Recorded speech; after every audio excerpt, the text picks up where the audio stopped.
eso que parece una cebolla, digamos que es una sección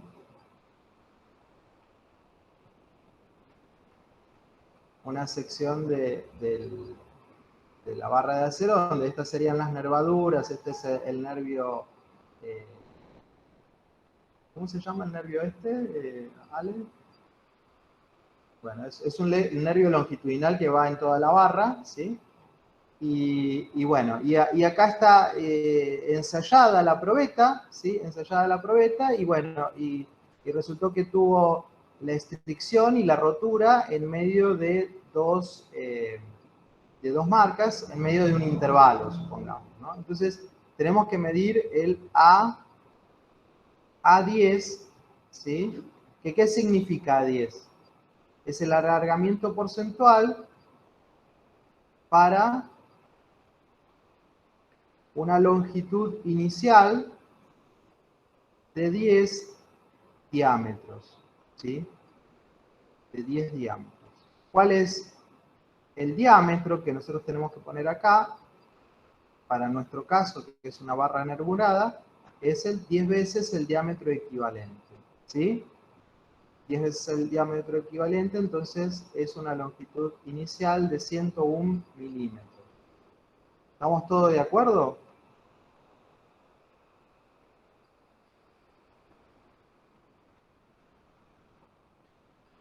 Sí, estamos de acuerdo. Sí.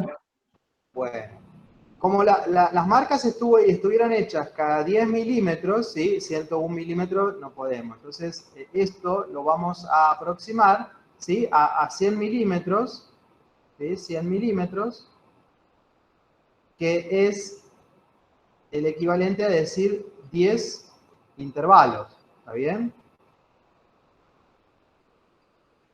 10 intervalos. La longitud inicial son 10 intervalos de marcados. ¿Está bien?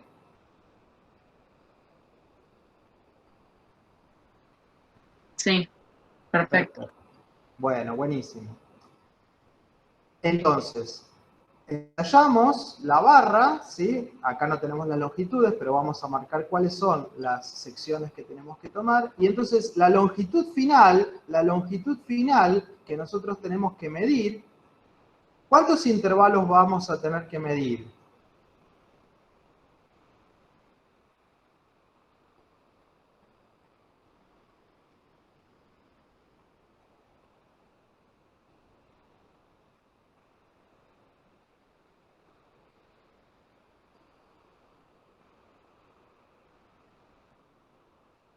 La longitud final va a ser el equivalente a la medición de 10 intervalos luego del ensayo, luego de la rotura. Entonces, voy a unir las dos partes de la barra, ¿sí? Las voy a aproximar, las voy a hacer tocar, ¿sí? Y entonces voy a medir 10 intervalos. Como inicialmente la longitud inicial eran 10 intervalos, la longitud final tiene que ser 10 intervalos. ¿Se entiende? Es evidente que hay un intervalo acá, ¿sí? Este es el primer intervalo.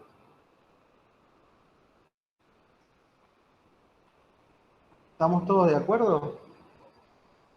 Ahí hay un intervalo.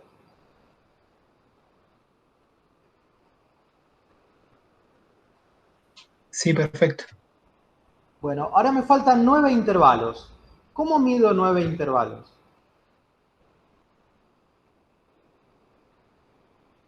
Vas agregando uno para cada lado. Uno para cada lado. Entonces, al final, ¿cuántos voy a medir a la derecha?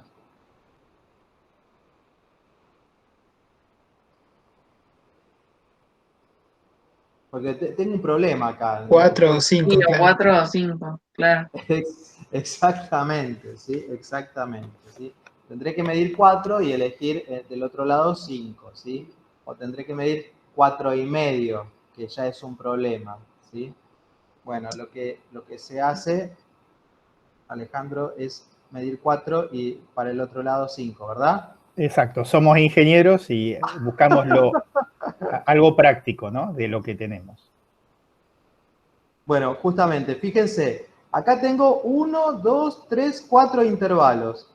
Y ya más allá no tengo marcas. Entonces mido acá 4 intervalos. ¿Sí? ¿Está bien? Y de este lado, qué bien que hice el ejercicio. Sos un Uno, artista del paintbrush. 1, 2, 3, 4 y 5. Hasta acá. Ahí está. 5 intervalos.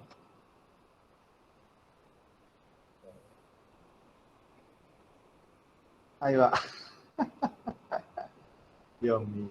Bueno, entonces la longitud final es toda esta. ¿Sí? ¿Estamos de acuerdo?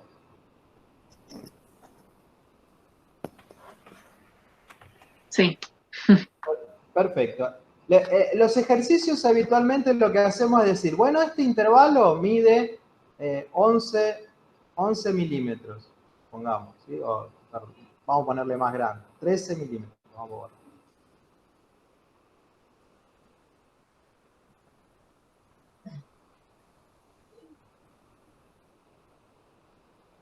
Entonces, este mide 13 milímetros, ¿está bien? Este, ¿cuánto va a medir este intervalo? Este es el que corresponde a la restricción.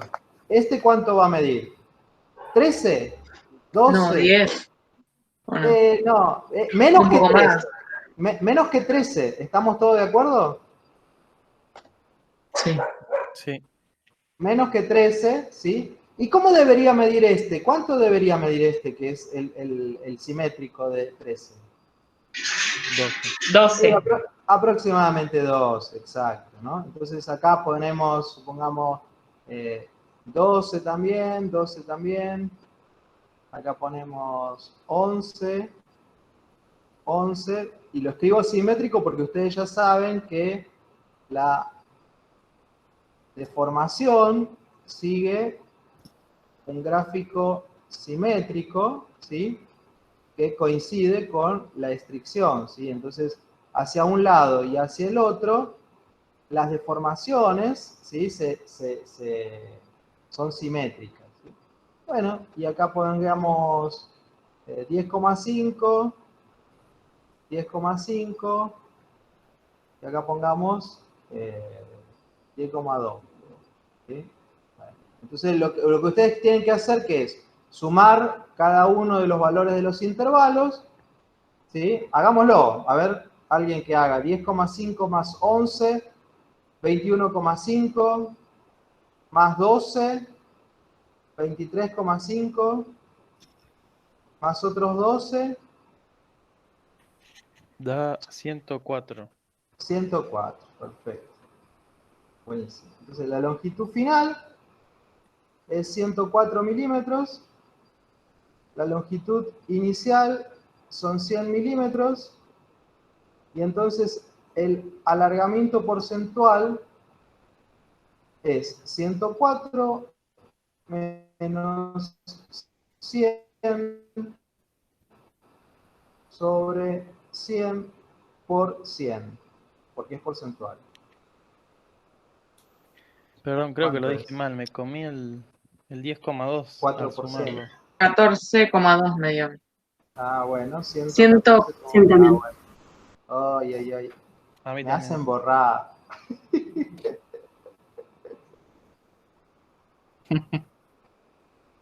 ¿Qué pasa? ¿Por qué no borro?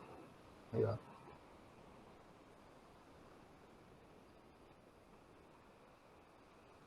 $114,2. Bueno, ¿y esto da cuánto? ¿14,2%?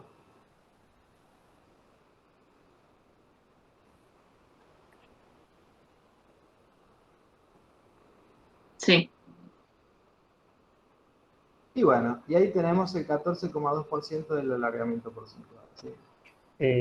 Un comentario importante del ejercicio que les muestra Adrián es que esto es a título pedagógico, pero en realidad ustedes para hacer esta determinación harían dos mediciones exclusivamente.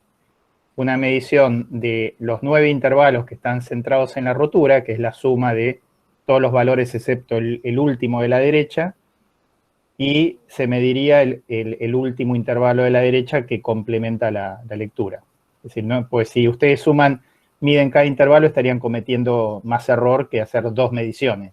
Tienen que hacer la mínima cantidad de mediciones posible. ¿Se entiende? Sí.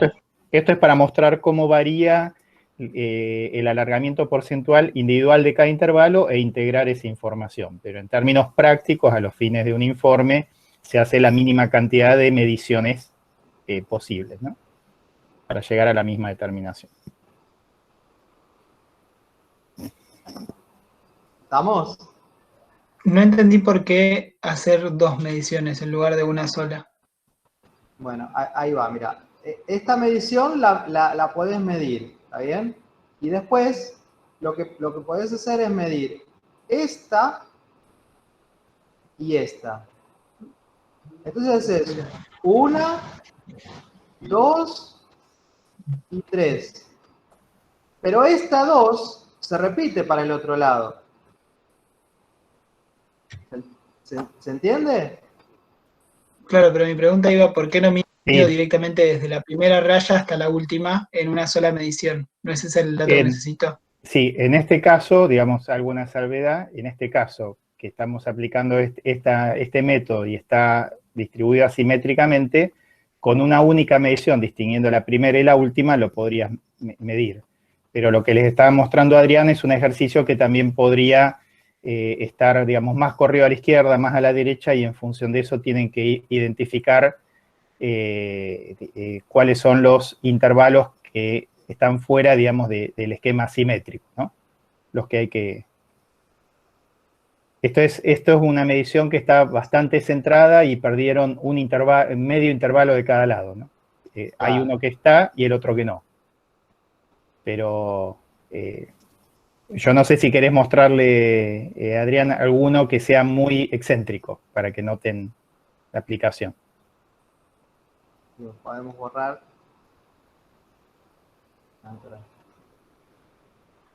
Con los mismos valores de intervalos, pero una situación donde la rotura se llama fuera del tercio medio, digamos, fuera de la zona central. Claramente. Pues es que haga la rotura acá, por ejemplo, que coincida con 1. Exacto, en tercera marca, ponele que sea. Eso.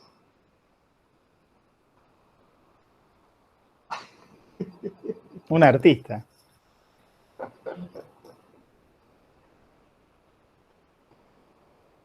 Sí, pero ya es cualquier cosa.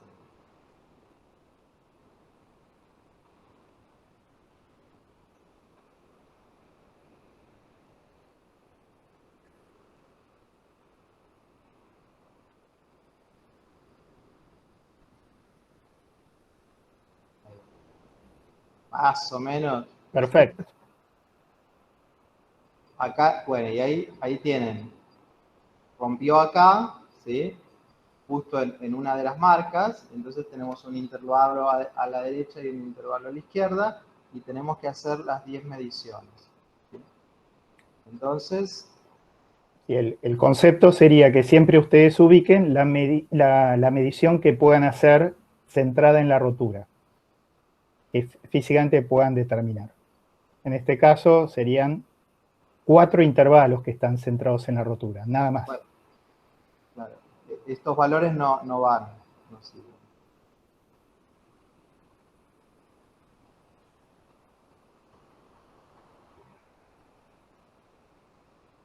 Bueno, entonces tendríamos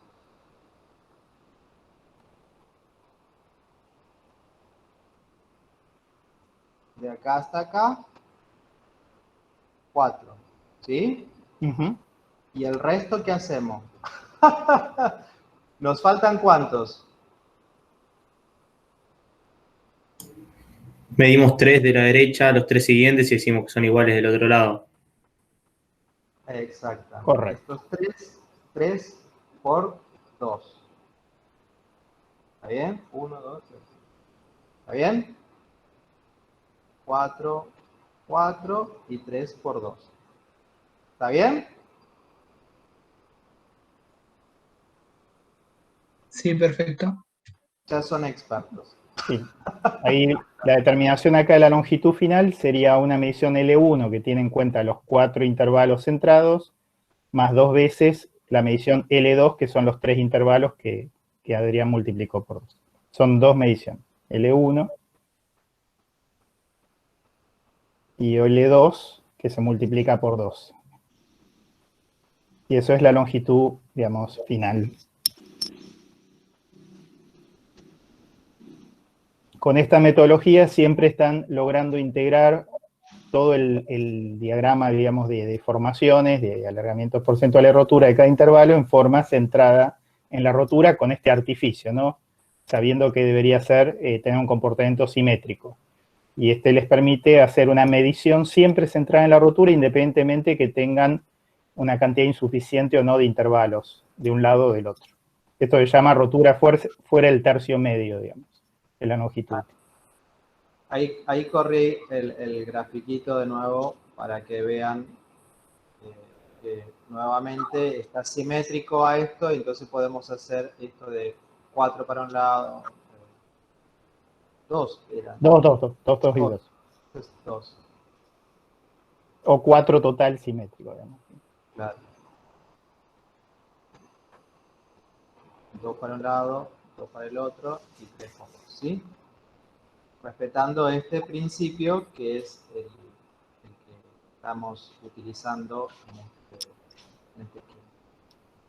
¿Se entiende por qué usamos este método? Porque si ustedes midieran 10 intervalos, pero que no son simétricos, ¿qué estarían integrando de la información de las deformaciones? ¿Qué medición estarían haciendo? Están integrando una curva, la curva que Adrián dibujó. Exacto. Tenemos por acá, supongamos. Acuérdense que siempre el objetivo es poder comparar resultados.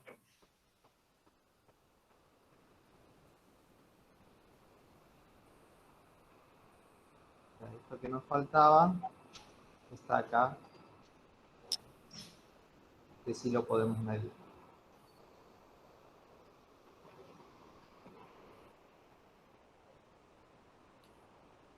Con el procedimiento que explicó ahí Adrián, siempre vamos a estar midiendo todos el mismo alargamiento.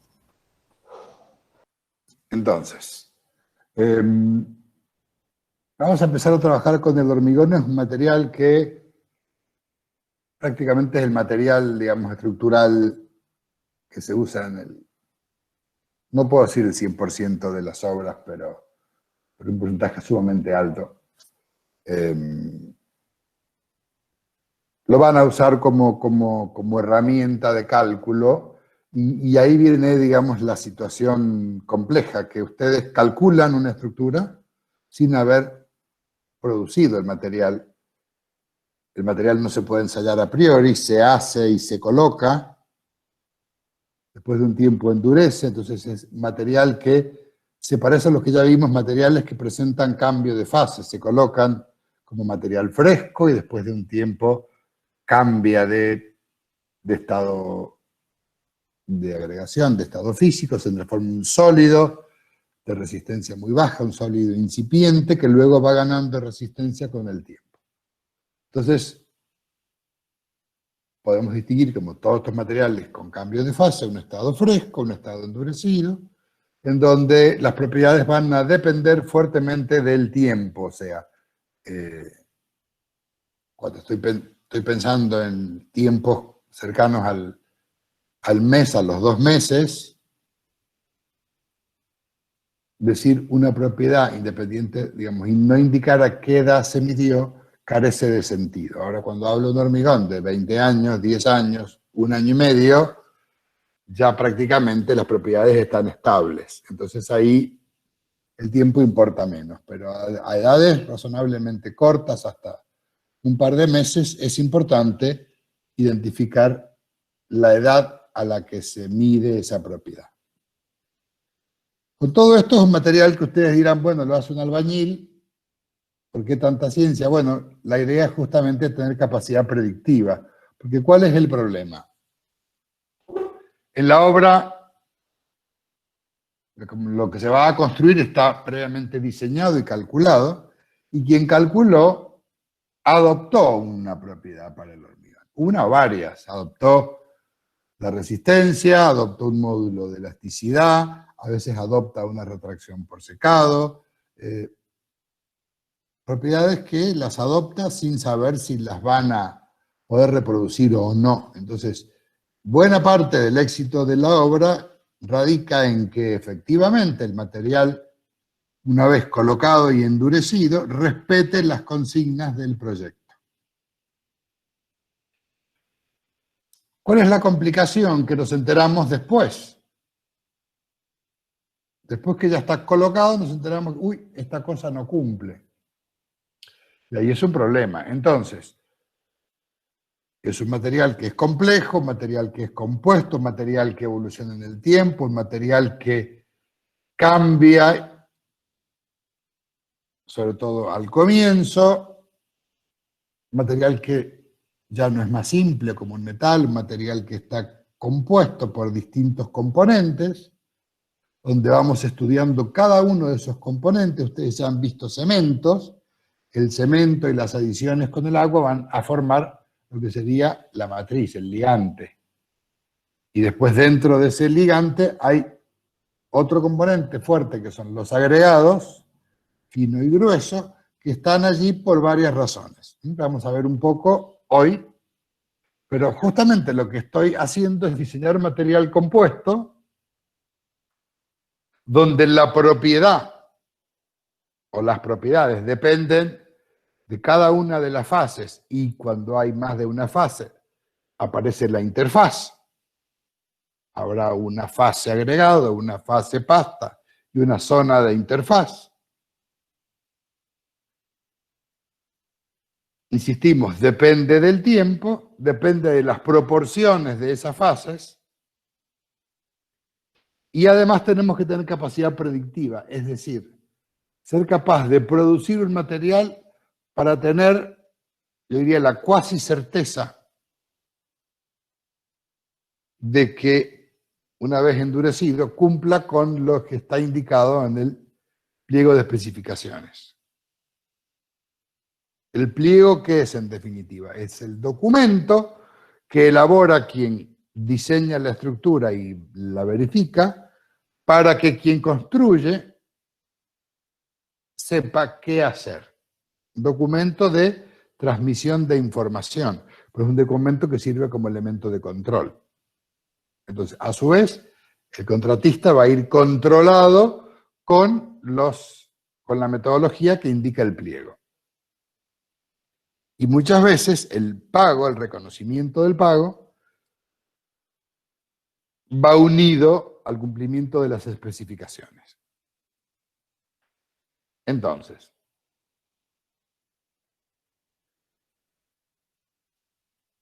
vamos a empezar a describir este material complejo.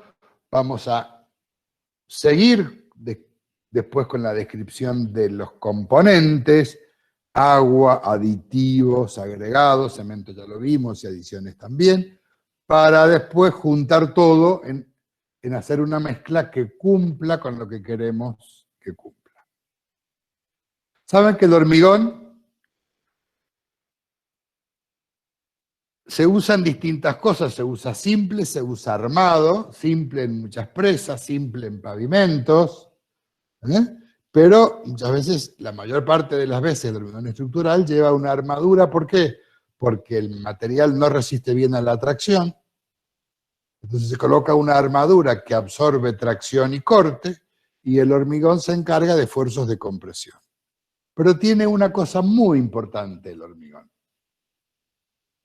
Por su característica físico-química, su pH, y que además es una solución buffer. ¿Se acuerdan de química que es una solución buffer?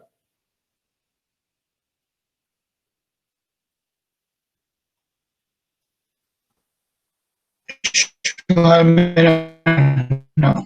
¿Ninguno? A ver, ¿quién se acuerda de lo que es un buffer?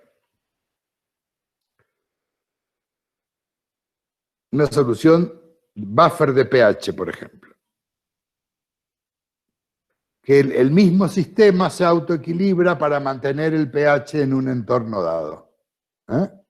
Digamos, se desplazan las reacciones de equilibrio químico para mantener ese pH.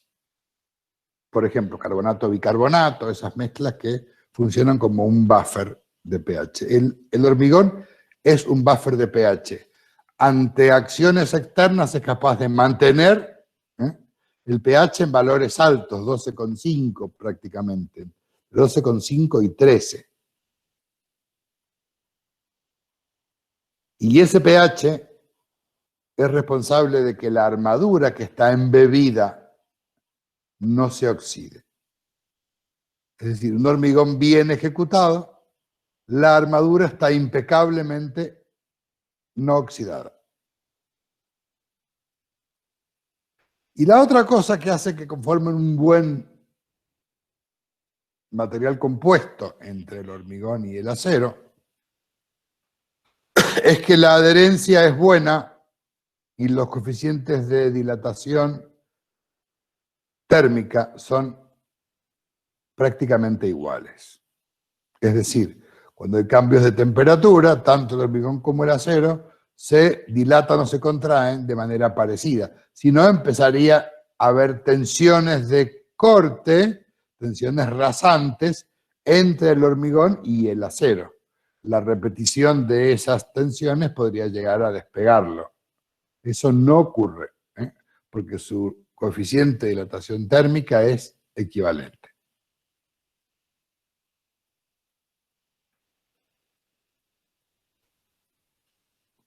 Dijimos, clave la adherencia, fíjense como en el ensayo de adherencia se ve perfectamente cómo el hormigón es capaz de recubrir y esta conformación mecánica de la barra transmite, no solo por adherencia química, sino por adherencia mecánica, los esfuerzos de la barra al hormigón y viceversa. Pero además el hormigón protege al acero de la corrosión y como dijimos tienen igual compatibilidad, tienen compatibilidad térmica por coeficientes de dilatación térmicas muy similares. ¿Qué decimos cuando decimos hormigón?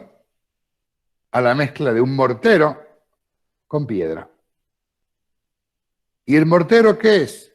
No es más que pasta con arena. ¿Y la pasta qué es? Una mezcla de agua, cemento, y siempre cuando yo mezclo queda un poco retenido el aire, porque es un cierto nivel de viscosidad. Entonces se retiene algo de aire y vamos a ver que el aire juega un papel importante en el comportamiento del material. No alcanza el aire normal a bajar su densidad de manera importante, pero sí alcanza a que tenga ciertas propiedades.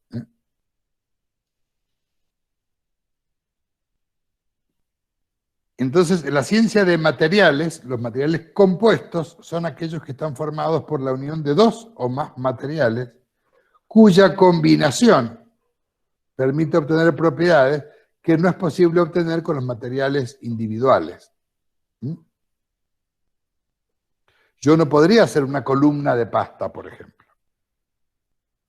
Ni podría hacer una columna de arena, ni menos de piedra. No podría hacer ni siquiera una columna de mortero.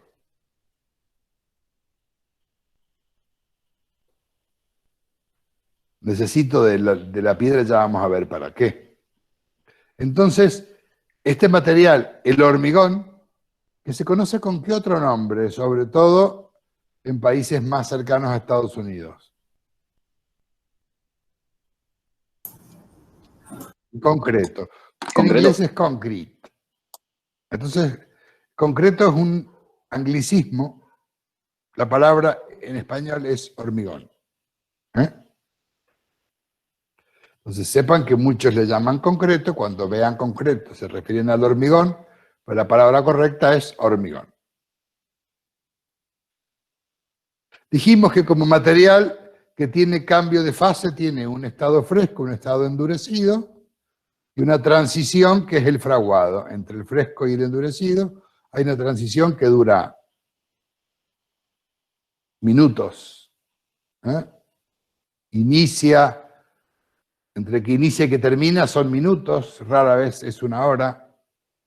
Y luego empieza la resistencia es paulatina, y fíjense, es una curva que parece de Arrhenius, una curva 1 menos C a la menos K por T.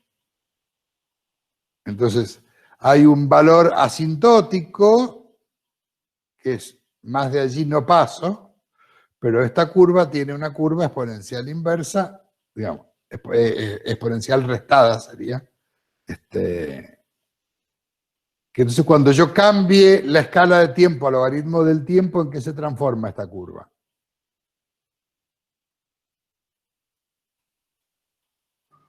En una recta. En una recta. Una recta hasta el infinito y más allá, como dicen Toy Story, o hasta qué valor sube la recta.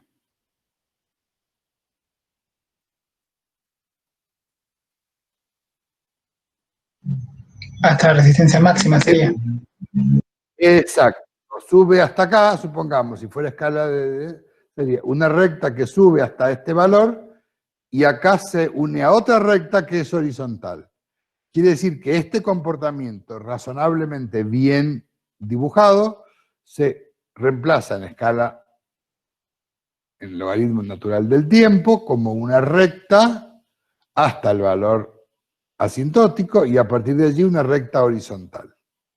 No puedo usar una sola recta, porque una sola recta daría la idea de que aumenta el tiempo y el crecimiento es infinito, cosa que no es cierto. ¿Está claro eso? ¿Para todos?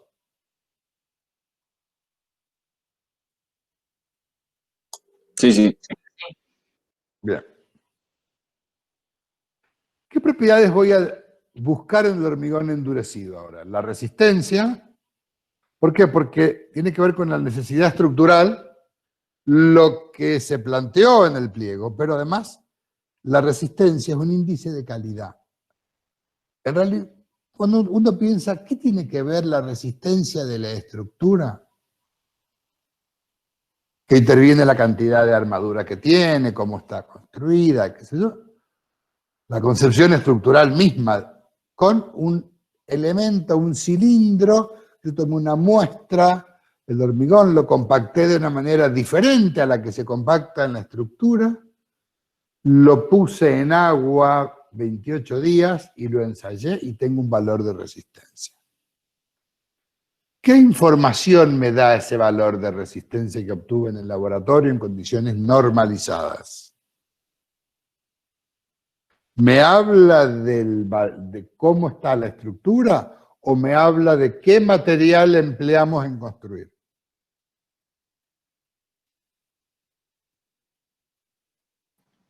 Del material que empleaste nada más.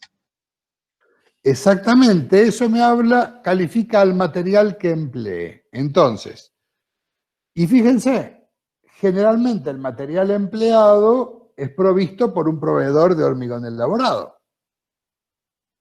Muchas veces. Entonces, ese control me sirve para vigilar que me están suministrando lo que yo compré.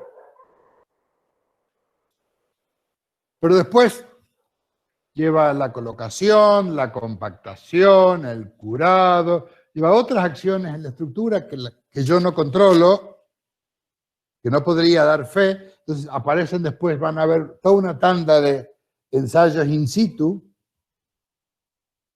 para ver la resistencia efectiva, cómo está el hormigón de la estructura. Pero acá yo controlo el nivel de resistencia del material provisto. Pero como muchas propiedades tienen que ver con la resistencia, o mejor dicho, la resistencia está determinada, ya vamos a ver, por parámetros fundamentales de la mezcla, esos parámetros también controlan otras propiedades. Un material que es resistente, generalmente se dice, debería ser durable. Fíjense que usé el condicional, debería, porque no puedo asegurarlo. Depende ante qué. ¿Qué quiero buscar en el hormigón? Que sea estable dimensionalmente, que no se contraiga demasiado. ¿Por qué? Porque generalmente las estructuras son hiperestáticas. ¿Y qué le pasa cuando un material se deforma independientemente de las cargas y está en condición hiperestática? Aparecen reacciones por vínculo.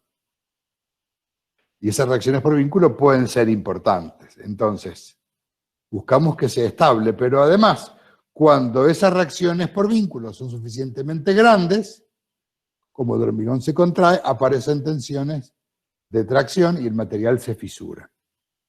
Entonces, la estabilidad dimensional me controla, evita la fisuración o la reduce y alivia tensiones por vínculo.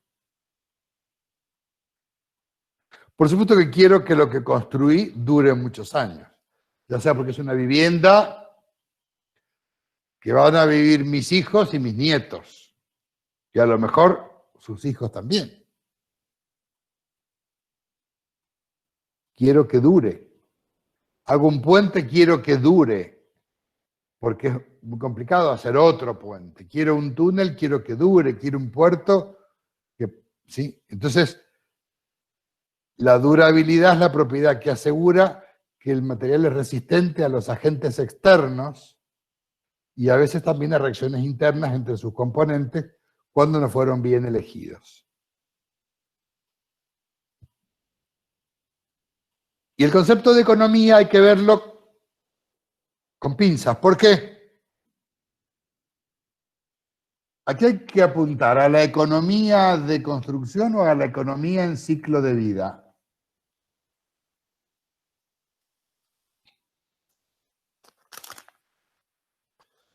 ¿Qué es más sensato?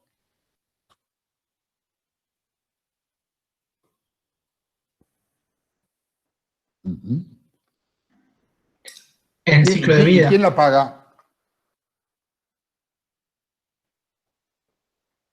¿Quién le paga al constructor que se construyó mejor y que le asegura más años de vida útil?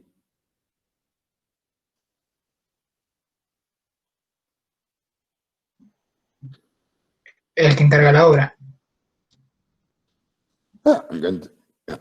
En general, salvo que esté muy bien especificado y controlado, es muy difícil que quien compra una obra convencional pueda evaluar análisis del ciclo de vida y decir cuánto es la vida útil de esa estructura. Entonces, ahí está el gran problema de cuando un análisis económico se hace a costo inicial, generalmente las decisiones que se toman son desacertadas. El análisis económico debería ser en ciclo de vida. Y así debería exigirse en obras importantes. Los puentes, por ejemplo, se diseñan ya para 100, 120 años de vida útil y hay que demostrarlo a eso. Porque de a poco vamos empezando a ser más racionales y a buscar todo esto junto y a controlarlo. Tenemos que entender que por ser un compuesto, un material que se elabora en un sitio, se transporta y se coloca y se compacta, donde la reacción, digamos, la evolución esa de resistencia depende de que el cemento se hidrate, como ya vieron. Entonces necesito que haya una serie de elementos que estén en armonía para asegurar el buen desempeño. Primero, materiales componentes, ¿qué son? ¿Qué cemento elegí? ¿Qué aditivos? ¿El agua? ¿Agregados? ¿Cómo los mezclo? ¿En qué proporciones? ¿Cómo elaboro el hormigón y lo transporto hasta la obra? ¿Cómo lo coloco? Lo compacto, le doy terminación y curado. ¿Y por qué ponemos acá la terminación? Porque mucha gente tiene un celo particular con que quede bien terminado, cosas que no se ven.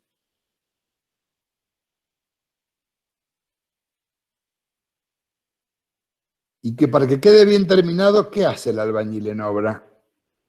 ¿Alguno vio? Le echo agua. le echa un poquito de agua para que sea más blandito, ¿y qué hace? Arruinarlo absolutamente. Albañil que le echa agua, albañil que le cortan la mano. No es que le corten la mano, hay que hacerlo de manera prudente, hay que enseñar que eso debilita al hormigón en superficie.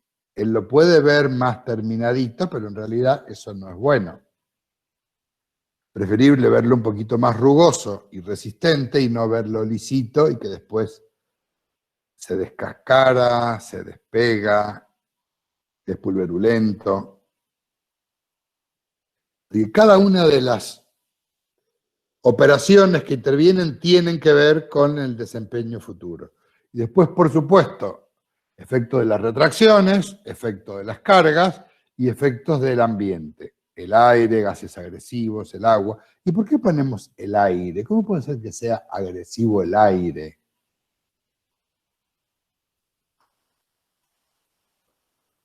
¿Por qué puede ser agresivo el aire? ¿No ayuda a fraguar el aire? Entonces, si tiene mucho contacto. Si vieron ustedes cemento, el cemento hace una reacción ¿con quién? Los silicatos, aluminato, ferroaluminato, ¿con quién reaccionan?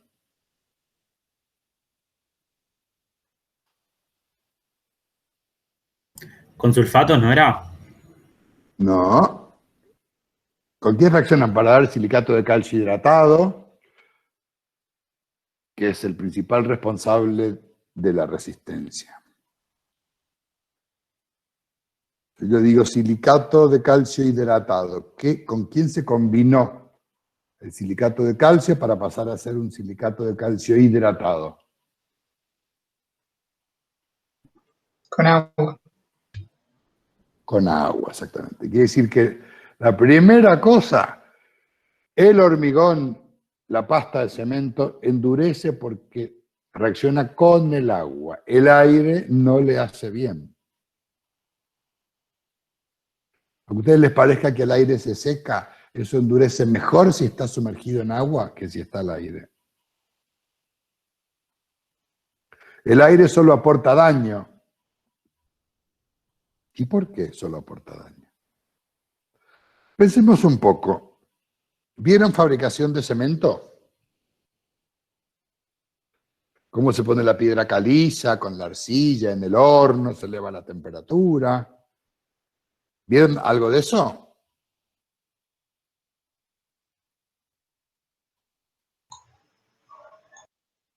¿O no? Sí, sí. Bueno. ¿Qué le hace a la caliza pasar por temperaturas del orden de los 900 grados? ¿En qué se descompone?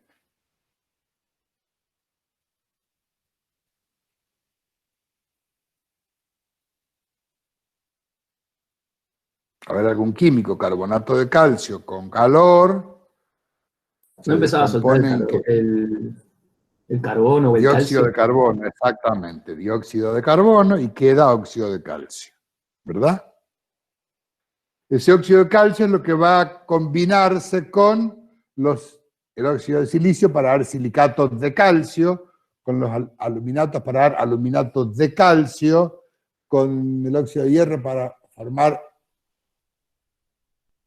ferroaluminato tetracálcico, o sea, hierro con productos, o ferrito dicálcico, en su caso, dependiendo de la cantidad de aluminato. Quiere decir que siempre todos estos componentes ácidos se van a combinar con el óxido de calcio. Ese óxido de calcio que se formó, pues le tuvo que dar mucha energía para descomponer la caliza. Termodinámicamente, ¿cuál es más estable? ¿La caliza o el óxido de calcio?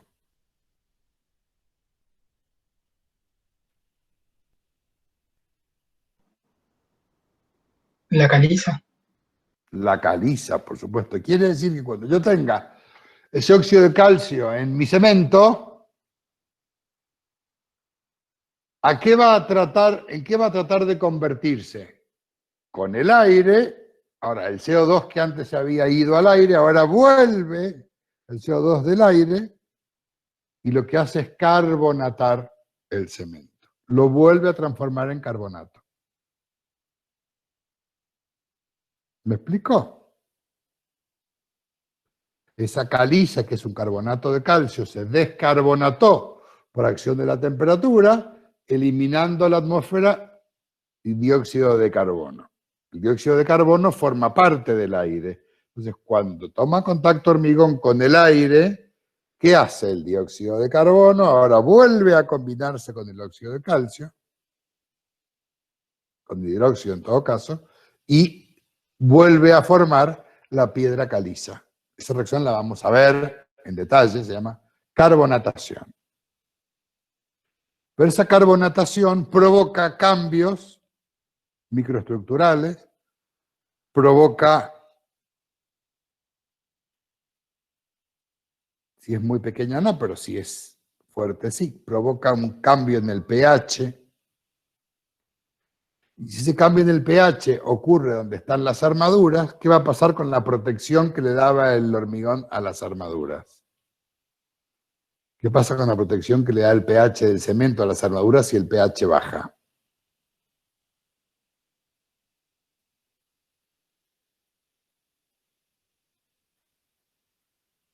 Se pierde.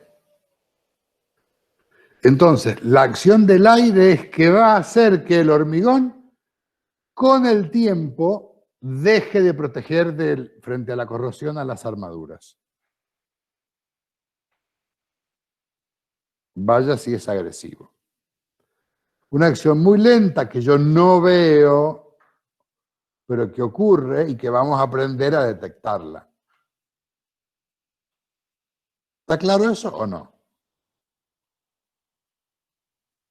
Por eso me demoré acá en explicarlo, porque cuando uno ve esto después, ya nos pasó, dicen, pero ¿cómo el aire? ¿Cómo el aire va a ser agresivo para el hormigón? ¿Cómo en la acción del ambiente tengo en cuenta el aire? Bueno, el aire provoca eso. El resto es claro. Gases agresivos, agua, soluciones agresivas.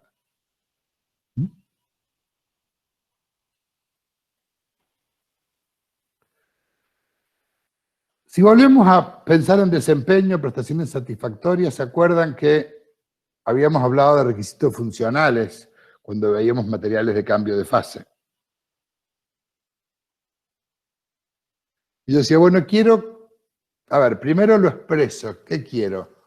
El estado fresco que lo pueda colocar, que si es un revoque se adhiera a la pared, que lo pueda mezclar con el equipo que tengo. ¿Qué pasa si lo quiero transportar por bomba? Debe ser bombeable. ¿Qué pasa si lo quiero proyectar con un hormigón proyectado? Debe ser proyectable. Es decir, que determino requisitos en estado fresco y en estado endurecido. Entonces, veré de medir condiciones que sirven para ver cómo coloco el material, su fluidez y su estabilidad, o sea que se mantenga su característica en el tiempo y en estado endurecido, las 4 que dijimos antes. Resistencia, estabilidad dimensional, durabilidad y economía.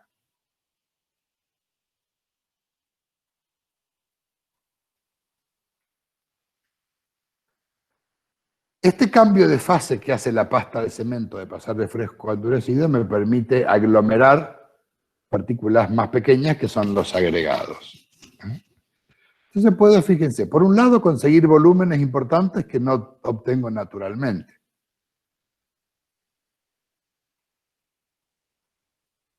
Primero se quería hacer con el hormigón como si fuera una roca artificial.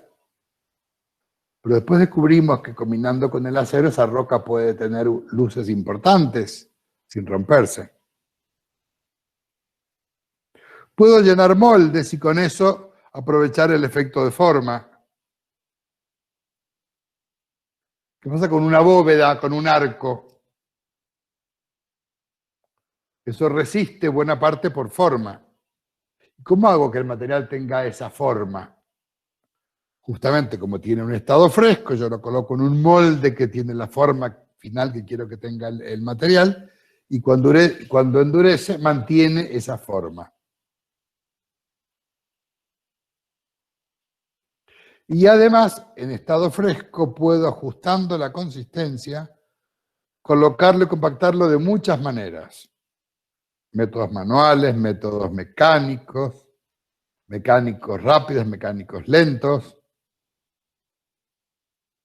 Quiere decir que el hormigón es un material muy versátil, me permite trabajar en muchas condiciones diferentes.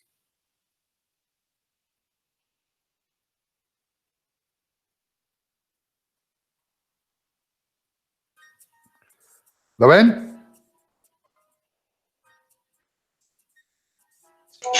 Sí, se ve. Bien.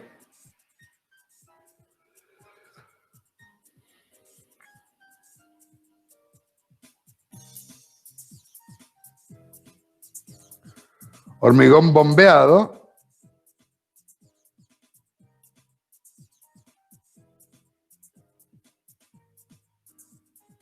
Han visto estos camiones acá también, ¿verdad? Sí.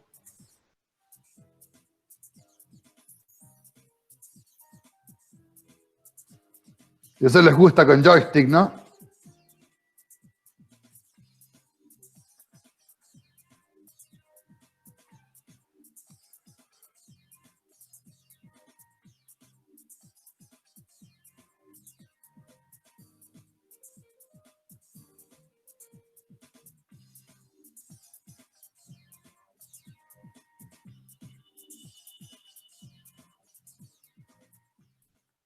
Essa é uma obra de um cliente chamado FMC, né, aqui no Parque Tecnológico.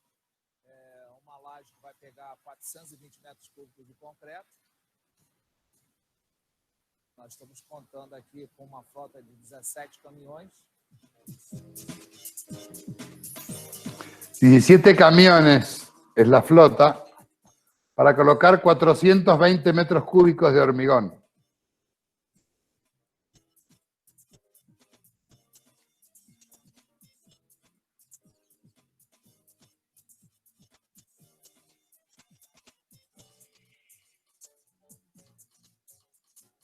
La cuba de la bomba, de ahí es impulsado por la tubería y se distribuye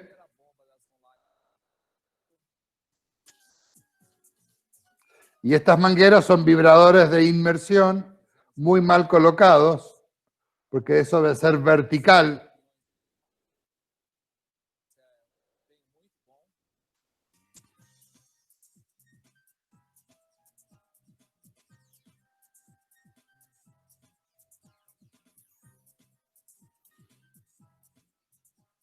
Uma bomba lança de 4 estágios, né? Então ela tem um raio de alcance de 33 metros, faz um mangote, fica diretamente o concreto sobre a laje, sem necessidade de uma tubulação complementar.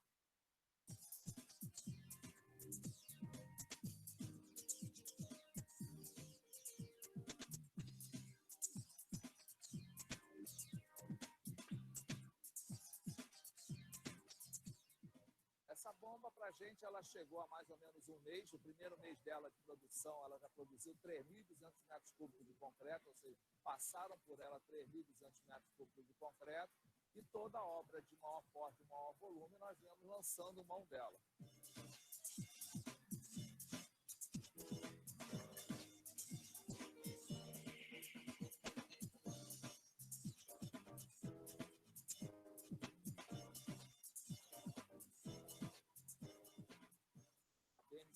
Prontamente tem nos atendido, tem disponibilizado mão de obra nos finais de semana, que é onde efetivamente uma concreteira para, e principalmente aos domingos, então nós não tivemos nenhum contratempo em relação a isso.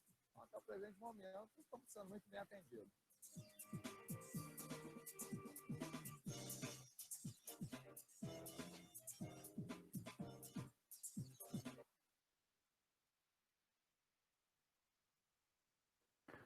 Bueno. ¿Quedó claro entonces cómo vinculamos esto de hormigón con los materiales que presentan cambio de fase? Que la problemática es parecida, nada más que un poco más compleja, porque ahora debemos asegurar propiedades estructurales que por ahí las cales y los yesos no tienen.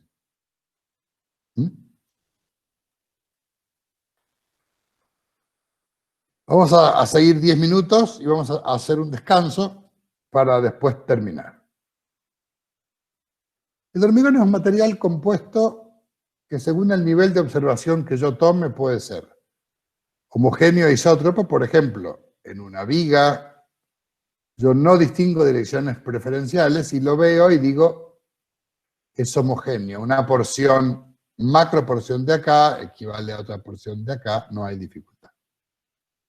Pero cuando yo me aproximo, aumento, sumeo la imagen, veo que en realidad hay fases. Una fase agregado y una fase, en este caso, mortero. El mortero va a ser la pasta de agua y cemento y la arena, el agregado fino. Entonces se fijan en estos modelos, la fase granular, la fase de inclusión, nunca se toca entre sí, siempre está rodeada de la matriz. ¿Por qué? Porque esa matriz que la rodea es lo que asegura la docilidad, capacidad de movimiento en estado fresco. Y si yo tomara una porción del mortero y lo mirase al microscopio con una lupa, en ese caso con un microscopio, veo que repito en cierta forma lo que estaba antes, pero ahora con agregado fino, y lo que veo color marrón es la pasta de cemento. ¿Y qué es lo importante que se vea marrón en este caso? Simplemente como una curiosidad que vincula con lo que veníamos hablando.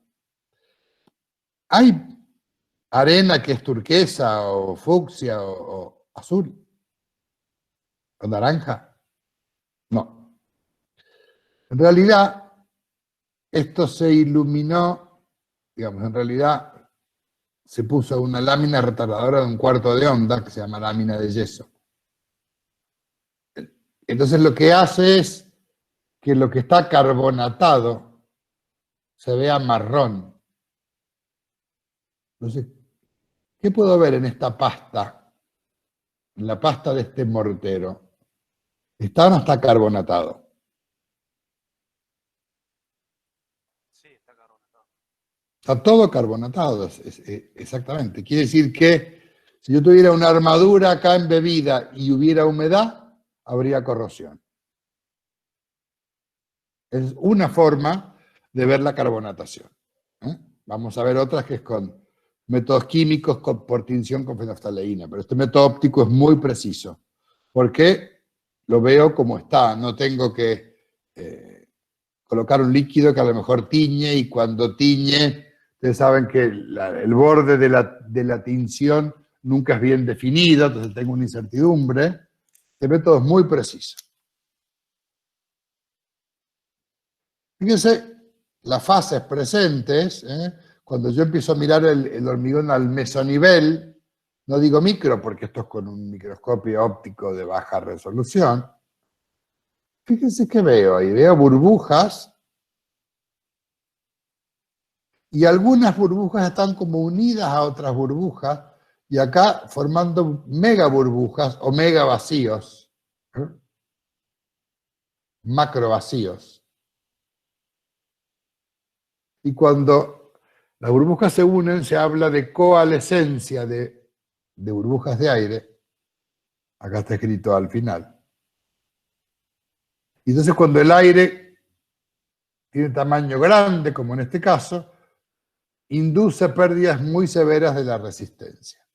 Por eso yo les decía que el aire parece que no importa y el aire importa, porque en estas estructuras de tipo de matriz cerámica como el hormigón, una de las claves para su resistencia mecánica es control de la porosidad.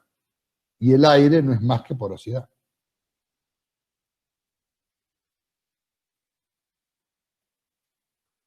Tuve que esquematizar un material compuesto. Podría decir, tengo una fase árida rodeada por una fase pasta, y en el medio de ambas una cosa que se llama zona interfacial. Le digo zona porque tiene un espesor razonablemente definido, un espesor que depende de varias cosas, o sea, no podemos decir, este espesor es de tantos nanómetros o tantas micras. Eso va a depender.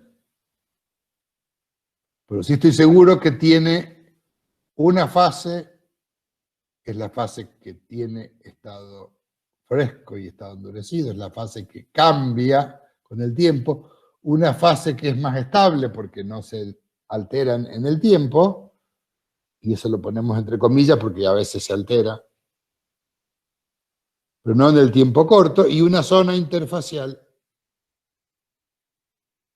que es determinante de la transferencia de esfuerzos entre ambas fases.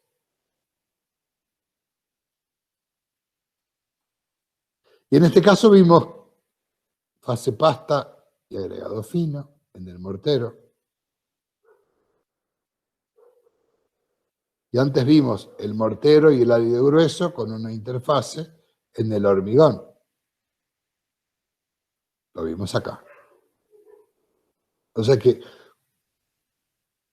la forma en que describiré el material compuesto va a depender de lo que me venga bien. Vamos a ver el tema primero de los agregados. Los agregados ocupan un volumen importante del hormigón, el 70-75%, dependiendo del tipo de hormigón. Yo puedo cambiar el tipo de agregado, su forma, su distribución de tamaños, y en realidad la distribución de tamaños me va a permitir poner más o menos cantidad. Entonces, en definitiva, voy a tener una proporción de fase agregado y una proporción de fase pasta. Eso va a influir en las propiedades. El profesor Aitken, un profesor de la Universidad de Sherbrooke, en Canadá, hablaba para alta resistencia, donde el agregado es crítico. Comentaba algo, dice, no puedo hacer nada para mejorar la resistencia de la piedra natural. Tiene que usarse como están. El hormigón de alta performance representa una cantidad muy pequeña del mercado. Y entonces, para que sea realmente competitivo, debo tratar de producirlo a un costo que no sea demasiado diferente del hormigón convencional. O debería ser lo más bajo posible. Quiere decir que lo que tengo que aprender con los agregados es lo mismo que dijimos cuando vimos rocas. ¿Qué dijimos con las rocas cuando empezamos a estudiar? No podemos modificar una roca. Podemos cortarla, podemos triturarla, segmentarla en porciones, darle una forma, pero no podemos modificar sus propiedades intrínsecas. Hay que usarla como está y saber caracterizar, identificar sus propiedades y a partir de eso usarla. Fue el primer material que vimos, ¿por qué? Porque es un material que solamente vamos a caracterizar. Cuando empezamos a ver otros materiales, como los metales, descubrimos que no. Si yo cambio las proporciones, cambio las propiedades. Si yo cambio la velocidad de enfriamiento, cambio las propiedades. Si yo lo deformo, enfrío, cambio las propiedades. Quiere decir que empezamos a descubrir materiales en los que el hombre es capaz de condicionar su comportamiento a través de distintos mecanismos. Puedo regular su comportamiento. El caso de los agregados es como en las rocas. No, solo puedo caracterizar. Vamos a ver cuál es la influencia de los agregados sobre el hormigón. Y por empezar, la textura, si yo toco la piedra y digo si es áspera, va a aumentar la demanda de agua, va a hacer que sea menos dócil, pero seguramente va a aumentar la adherencia y la resistencia. La forma va a incidir en la trabajabilidad, contenido de vacíos y en la isotropía. ¿Por qué? Muchas partículas lajosas tienden a orientarse según una dirección que es paralela a la dirección, digamos, perpendicular a la dirección de llenado, o paralela al fondo. Imagínense arrojando o tirando 10 monedas en un vaso de agua. Vamos a congelar el agua para que se transforme en sólido. ¿Cómo veo las monedas?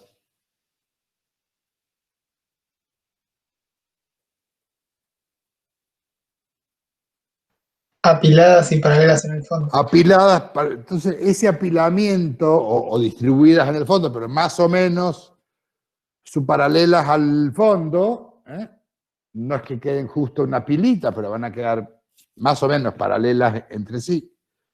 Los geólogos le llaman subparalelo. Eso me va a marcar comportamientos diferentes en su plano y en la dirección normal a su plano. Por eso causan isotropía,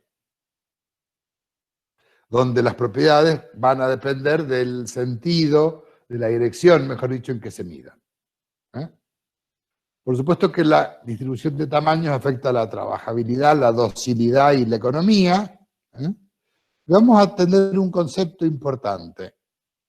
Cuando yo piense en este compuesto formado por agregados rodeados por pasta,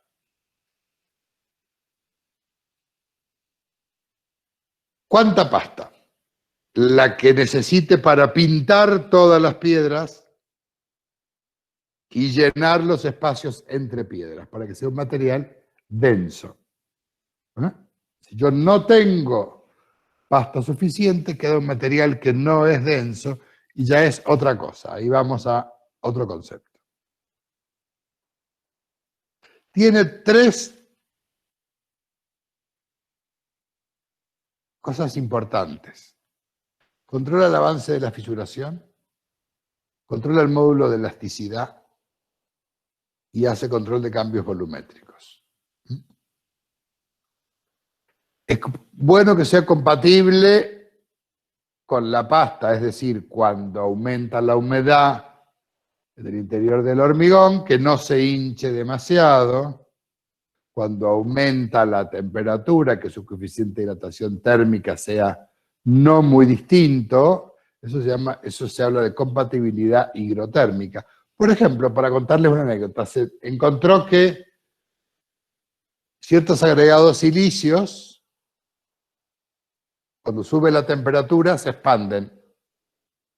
Y cuando baja la temperatura, la expansión desaparece. Entonces, la gente miraba el hormigón dañado y no entendía por qué. Hasta que se hizo una medida del volumen de los agregados con la temperatura y se descubrió que a cierta temperatura ocurre una expansión, hay un cambio morfológico que aumenta su volumen. Al aumentar el volumen rompe la matriz, pero después eso desaparece, ese cambio de volumen, vuelve a la condición inicial. Entonces yo cuando lo miro a temperatura ambiente no entiendo el porqué. Fíjense, cuando yo tengo, una fisura, en el extremo de la fisura ocurre una concentración de tensiones donde, fíjense, la tensión que tiene lejos del extremo de la fisura tiene un valor como este que estoy marcando acá, como el valor inferior de la curva verde.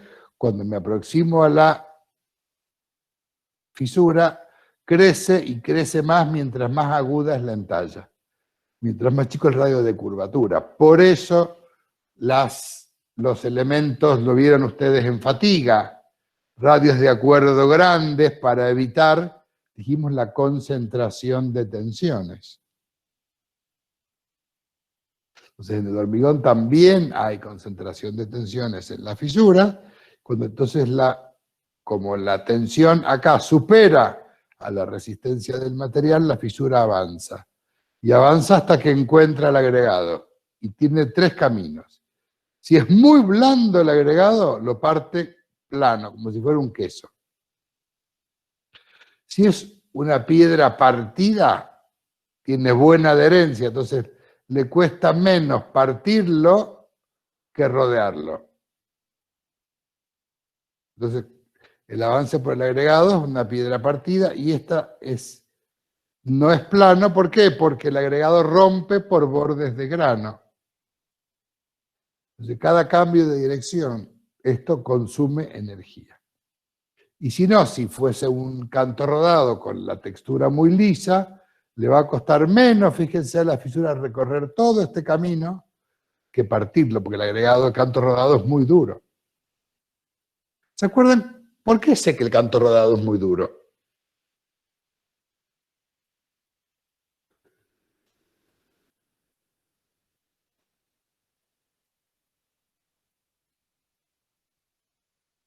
A ver, rocas. ¿Por qué puedo decir como ingeniero que los cantos rodados son duros?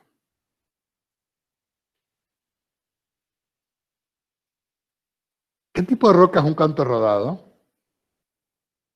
Sedimentario. ¿Suelta o consolidada? O sea, está suelta, hay clastos sueltos, digamos, ¿no? ¿Y qué tipo de... La sedimentaria tiene erosión, transporte y sedimentación. El transporte, ¿qué tipo de transporte es el canto rodado?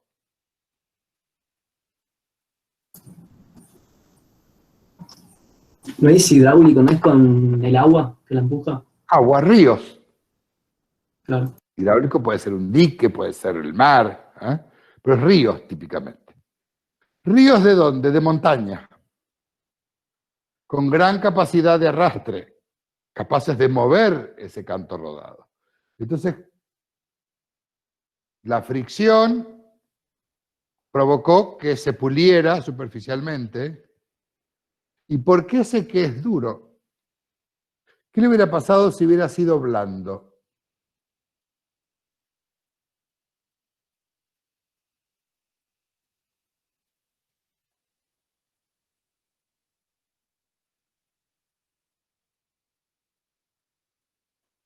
¿Qué pasa si yo tirase rocas blandas en un río de montaña?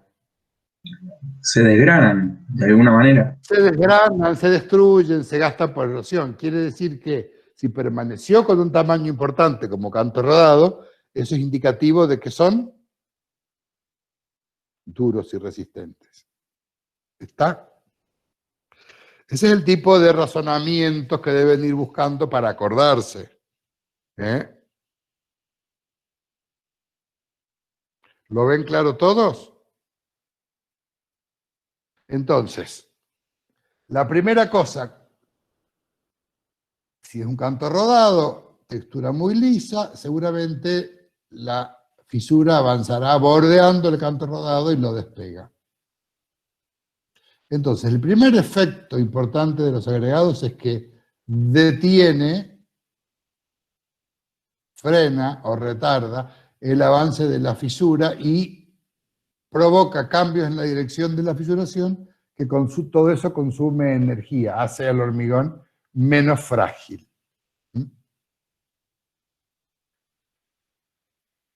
Por otro lado, les presento un diagrama, no se asusten por las fórmulas. Miren como yo les voy a ir contando primero. Primero miremos el eje X. ¿Qué tiene el eje X?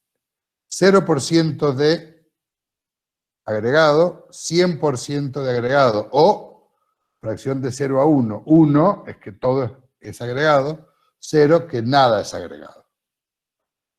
En un hormigón que tengo agregados y pasta, cuando no tengo agregados, este eje, ¿qué es lo que representa? A la pasta. Y este eje, ¿qué es lo que representa? Al agregado. Y una línea vertical por acá, ¿qué es lo que representa? Una combinación de ¿cuánto? 70 agregado y 30 de pasta. Exactamente. Entonces, fíjense, como generalmente el módulo del agregado es mayor que el módulo de la pasta, entonces cuando yo combino agregado y pasta, yo puedo hacer un modelo basado en resortes. Modelo serie, modelo paralelo. Y acá aparecen otros dos modelos que son casi idénticos, donde uno es el modelo serie paralelo y el otro es una cosa que se llama modelo de Compton.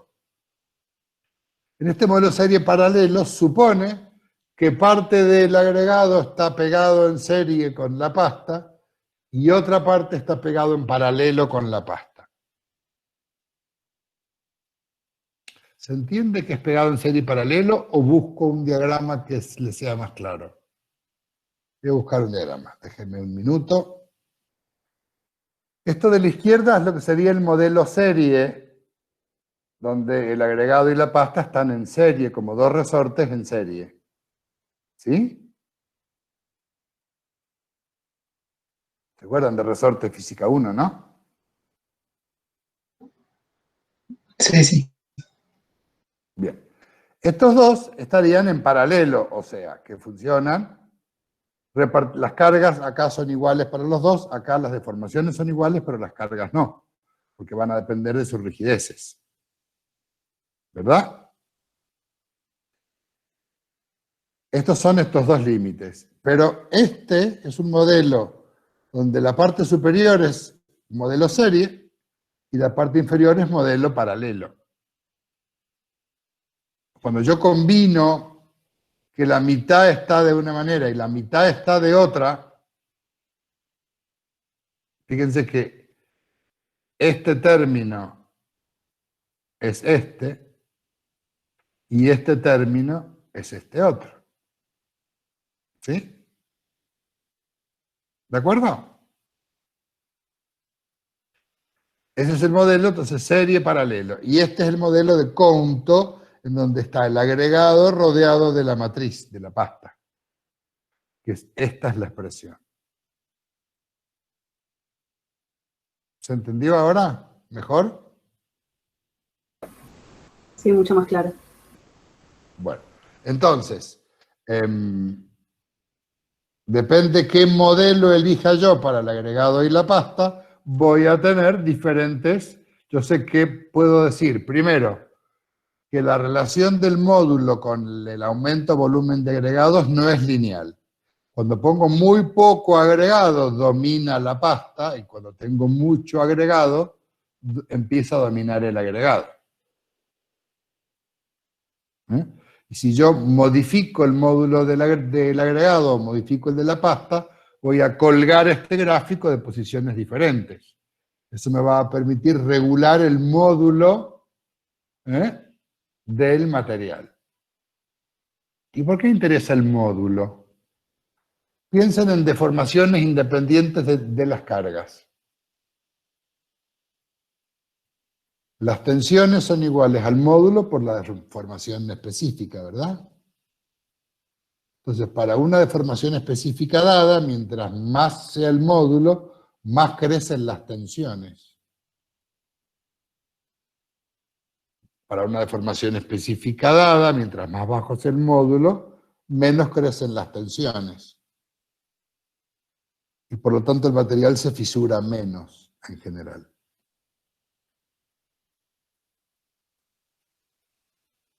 Dijimos cuando veíamos cales, que íbamos cales frente a cemento, dijimos la cal va a dar un mortero más blando, con menos módulo, que no se va a fisurar. Si yo hiciera lo mismo con cemento, probablemente se fisure. ¿Por qué? Porque aumenta su módulo elástico y por lo tanto aumentan las tensiones y se va a fisurar.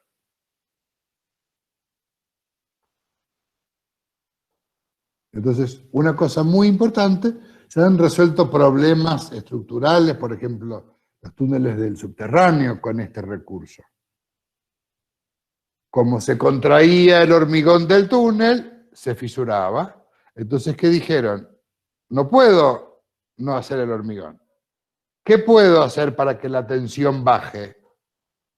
O se contrae menos, o le bajo el módulo. ¿Y cómo le bajo el módulo? Usando un agregado que tenga menos módulo. Cuelgo estas curvas de acá. Y entonces, usando un agregado que tiene menos módulo, consigo bajar el módulo del hormigón. Y así se solucionó el tema de la fisuración en calota. ¿Está? Entonces, el módulo de elasticidad de los agregados relativo al módulo E de la pasta y la fracción volumétrica de los agregados son determinantes del módulo de elasticidad del compuesto.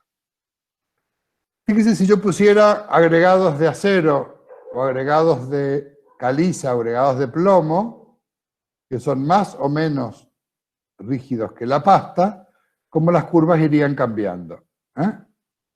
Yo podría aumentar la fracción de agregados de plomo y el módulo cada vez baja.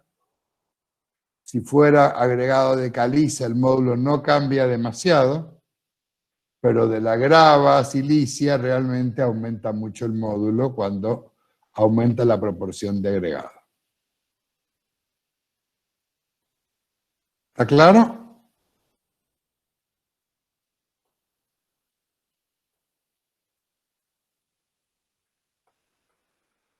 Cuando cambia el contenido de humedad y la temperatura, las variaciones, la pasta cambia volumétricamente y entonces de una manera diferente al agregado. Y esto va a provocar, en cierta forma, tensiones en la interfase, movimientos van a tender a despegarse, y si esto se repite, van a deteriorar la zona interfacial.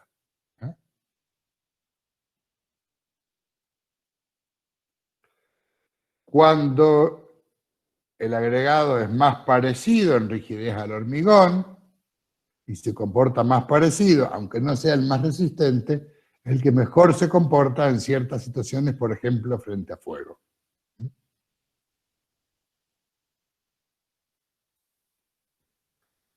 Miren qué pasa con el fuego. ¿Qué le pasó a estos elementos metálicos en un incendio?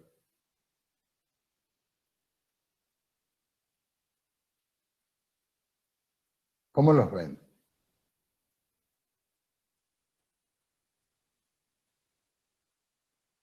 Deformados. Deformados, pandeados. Esto ya no sirve más, esto se tira. Y esto es un muro de hormigón que no se dañó, pero simplemente por la acción del fuego es como si hubiera salido la humedad de adentro del muro. Y fíjense por dónde salió, por dónde arrastró sales.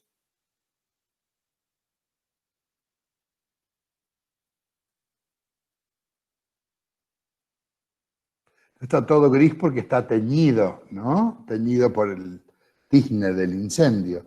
Pero por eso se ve de igual color pasta que agregado. ¿Pero por qué hay una cosa en el borde de los agregados?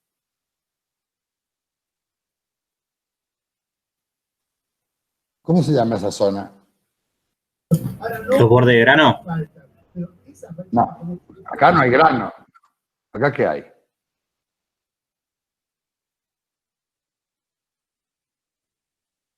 Borde de grano es cuando un grano es igual al otro, pero acá es agregado y pasta. La zona interfacial. Zona interfacial, exactamente. Entonces yo les decía, la zona interfacial es crítica porque además es más porosa. Es más porosa por varias razones, pero fíjense que esta foto me ilustra que claramente es más porosa. ¿Por dónde salieron las sales con el agua?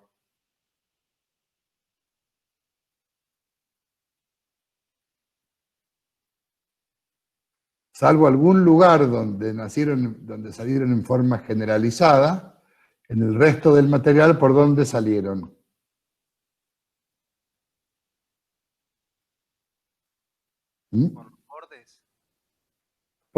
Por la zona interfacial, bordes del agregado, por la unión entre la pasta y el agregado. Por eso veo este depósito blanco, que no es más que cuando el agua sale del hormigón por un incendio, arrastra sales y quedan en superficie. Entonces, el lugar donde quedan depositadas las sales me indica, por acá salió el agua. Entonces, me acuerdo de esta imagen y digo, ¿cuál es la zona más porosa del hormigón?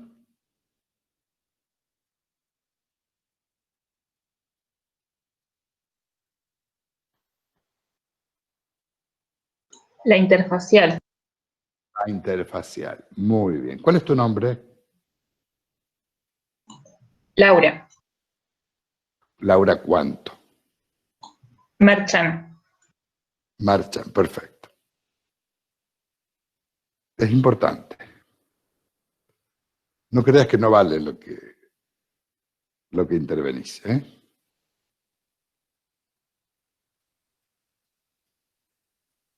Porque lo hizo en forma anónima. Pero vale. Entonces, fíjense, eso que yo veo que es el agregado, la interfase y demás, la interfase es la zona más porosa de todo. Y cuando yo voy a describir, así como podíamos ver 3 niveles o más también, podría haber al microscopio todavía, podría llegar al microscopio electrónico si quisiera, puedo ver con distintos grados de aumento el hormigón, puedo describir macroestructura, mesoestructura y microestructura.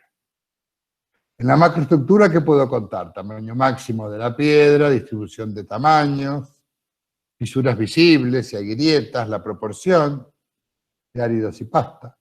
Cuando voy a la mesoestructura veo estructura de poros, los capilares grandes, ya vamos a ver de qué se tratan, veo microfisuras y cuando voy a la microestructura veo ya la estructura de la pasta de cemento, veo capilares pequeños, los productos de hidratación. Acá ya voy a necesitar microscopía electrónica, microscopía óptica a ojo desnudo.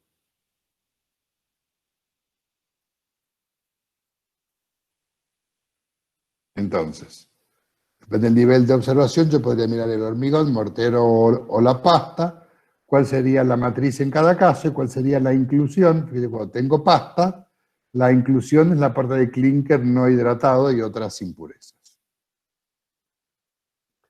Describamos esta imagen, que es un corte de un hormigón de pavimento.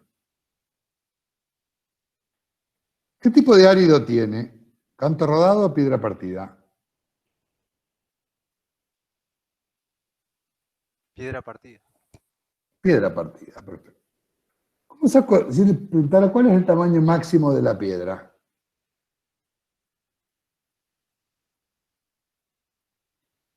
El tamaño máximo es un valor estadístico, pero en este caso, ¿cuál es el tamaño máximo de la piedra? ¿Qué hago? Saco un promedio, veo la mayor puede ser exagerada. ¿Qué les parece?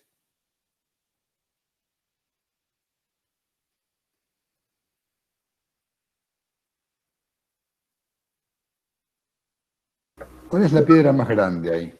Una duda con lo de recién. ¿Sí? No es canto rodado por la forma del borde, ¿no?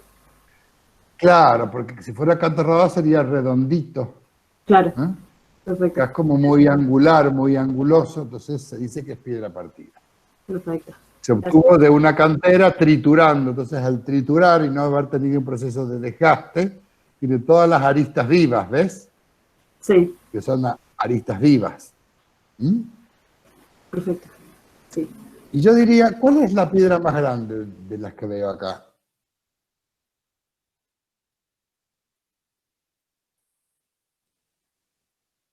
Esa gris en el medio, al lado de la grieta.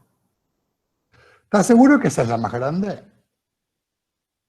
De las que se ve, sí. No, podría ser una de las que de las otras podría ser profunda y esta plana. Pero así de sección que se ve es la más grande. Perfecto. Recuerden que cuando yo veo esto no es más que la intersección de un plano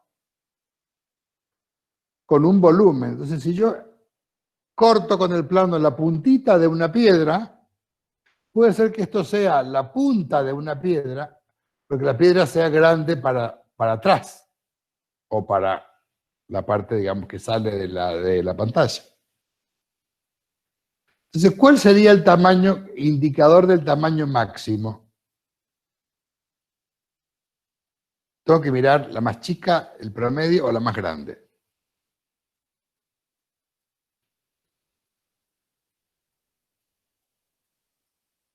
¿Promedio?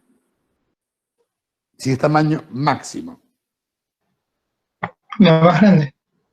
La más grande, exactamente. Entonces no tengan duda. Cuando quieran ver tamaño máximo, Cuando hay una o dos piedras más grandes, no piensen, estas son dos que se colaron, digamos, pero el resto, si uno ve el resto, son más parecidas entre sí.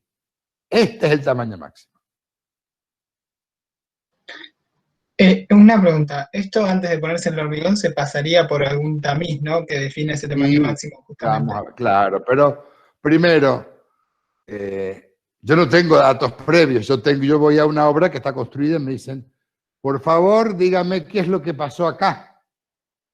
Entonces se tomó una muestra, se cortó con sierra y empezamos el estudio. Entonces lo primero que uno puede hacer es describir. Entonces vamos viendo cómo describiríamos esta imagen y si tuviéramos que identificar tamaño máximo sería este. No tengo el dato de granulometría. Porque No, yo sí, lo no decía hice porque si es la más grande, evidentemente tuvieron que haberlo pasado por un tamiz más grande que esa piedra. A eso iba. Sí, A que seguramente. que no se puede haber O colado también, por ese tamiz, no es que o busca una también puede haber cantera de... pasado, también Sí, puede haber perdón. pasado de punta. Claro.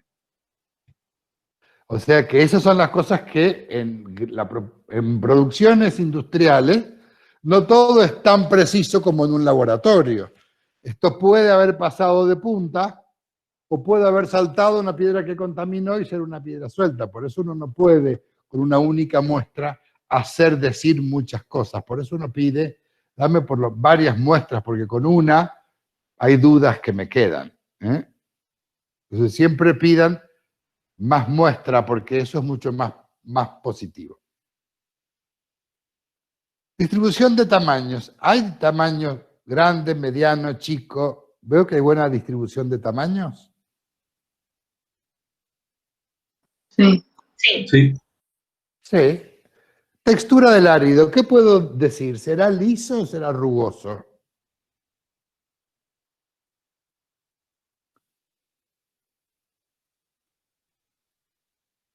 Si es piedra partida y no tuvo desgaste en el transporte, ¿cómo será su textura? Rugosa. Rugosa. ¿Hay fisuras? Sí. En el borde de agregado. ¿De dónde arranca la fisura? ¿O de dónde parece arrancar?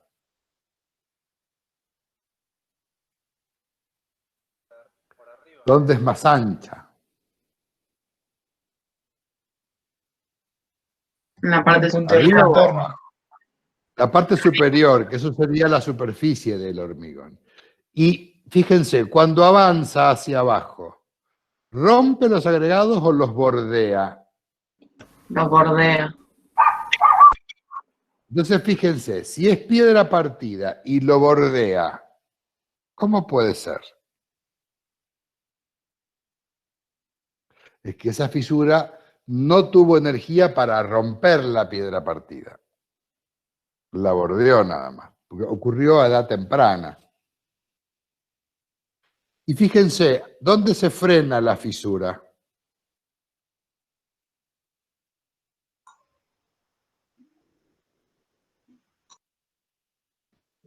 Cuando llega a un agregado. Llega a un agregado. Entonces, fíjense qué interesante, dijimos que el efecto de los agregados era frenar el avance de la fisura. Ya ahí no pudo seguir.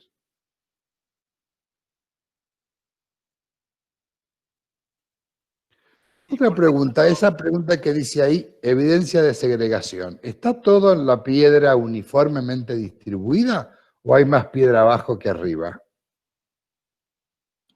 Hay más abajo. Por lo menos Hay de más tamaño abajo. también. Sí, y fíjense, esas que son medio lajosas, ¿no? Que hay dos, esta dimensión es mucho más grande que esta. ¿Qué posición toman esas piedras lajosas? Paralelas a la superficie. Paralelas al fondo, digamos, ¿no? También a la superficie, porque esto es un pavimento. ¿Qué es lo que decíamos? Si tirásemos piedras, si tirásemos monedas en un vaso de agua, ¿cómo caen? Paralelas más o menos al fondo.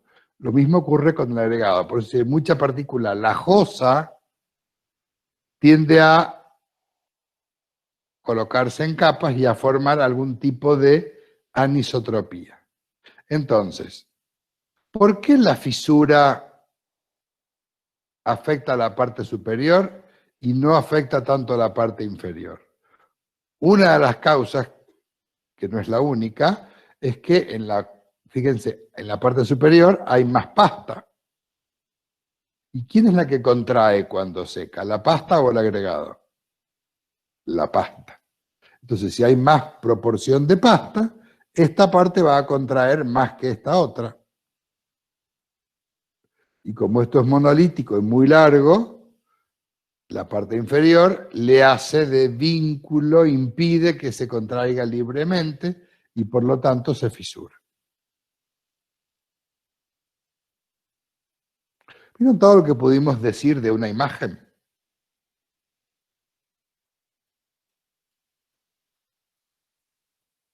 Imagínense de varias muestras. Uno podría ser mucho más contundente. Estas son imágenes obtenidas de láminas delgadas de hormigón, una técnica que no es tan común, pero que cada vez se impone en el mercado. ¿Por qué? Porque me permite ver cosas que a simple vista no veo y además tiene valor documental.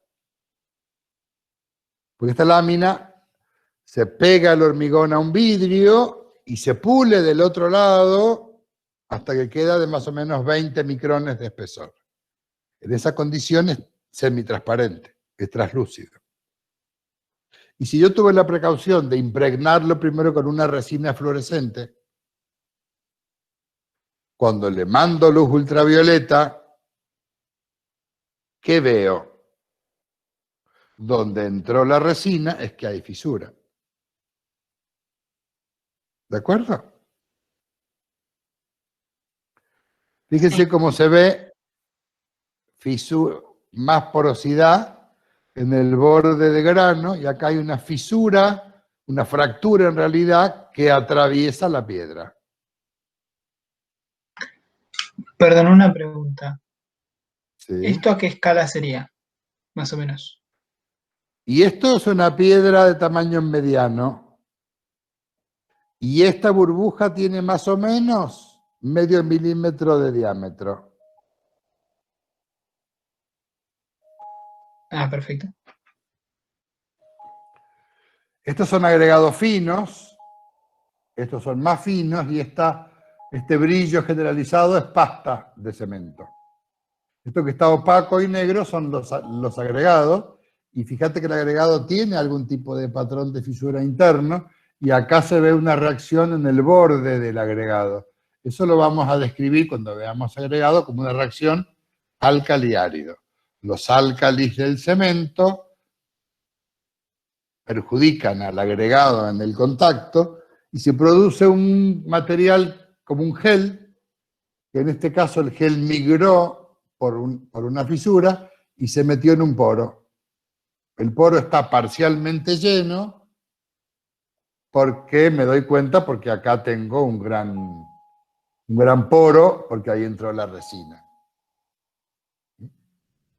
Yo no entiendo cuando alguien llama y uno no contesta. No vuelvan a insistir, ¿verdad? Porque es molesto. Bueno, esto ya lo vimos hace un momento. Entonces, cuando vemos el compuesto decimos, el hormigón, por ser un compuesto, está formado por pasta, por agregado, aparece la interfaz entre el agregado y la pasta, y por aire. Y fíjense que esto lo vamos a entender después, más adelante, pero ahora se los presento nada más. Que la fase pasta está condicionada por la porosidad. Mientras más porosa, menos resistente. Y por supuesto por la resistencia del cemento que está presente. El agregado, siempre y cuando sea más resistente que la pasta, no tiene problema. Y acá la interfaz sí tiene un efecto importante. ¿Por qué? Primero, es más porosa. Mientras más rugosa la textura, mejor es la adherencia. Pega mejor mientras mejor sea la pasta. Si hay compatibilidad de deformaciones, no se va a despegar y va a estar buena la calidad de la interfaz. Y si el agregado absorbe un poquito, también es mejor porque hace que la pasta se meta dentro del agregado, como si fuera un anclaje mecánico. Y el aire, que decíamos que el aire, bueno, aire, ¿qué puedo describir del aire? Fíjense, cada 1% de aire por encima de lo habitual reduce la resistencia aproximadamente un 5%.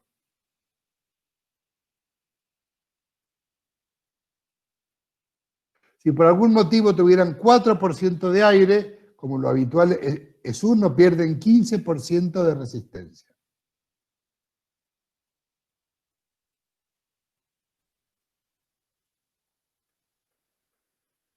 Vamos a dejar acá, porque es tarde, prefiero que guarden energías para repasar para mañana, porque esto es un tema largo, ¿eh?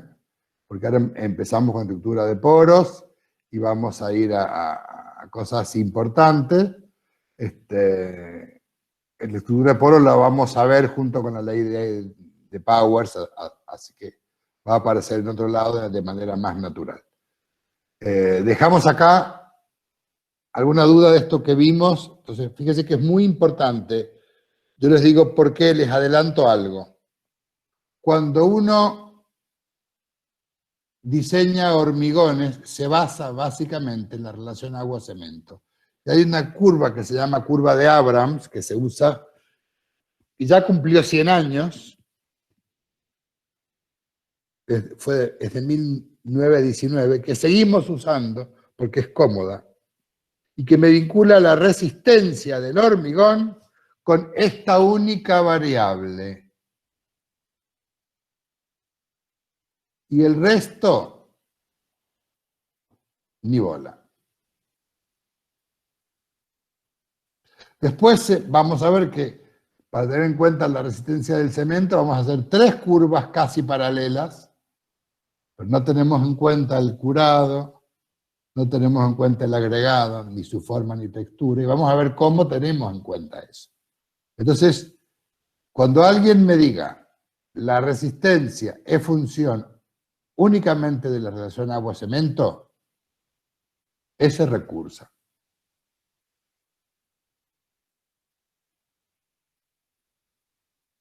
La resistencia es función de todo esto. Y ese es el objeto de la charla de hoy, mostrarles que el hormigón es material complejo, compuesto, donde intervienen varias fases, una zona interfacial, donde además aparece el aire, que deja de ser una cosa menor para ser una causa de pérdida de resistencia importante, y donde regulando todo esto yo puedo regular la resistencia y las propiedades del hormigón. ¿Alguna duda? Tendrán montones. Ahora dejen esto en el freezer y traten de distribuirse para que mañana hagan muchas consultas y no les queden dudas. ¿De acuerdo? Perfecto, gracias. Muchas gracias. Buenas noches. Chao. Buenas noches. Gracias, buenas noches.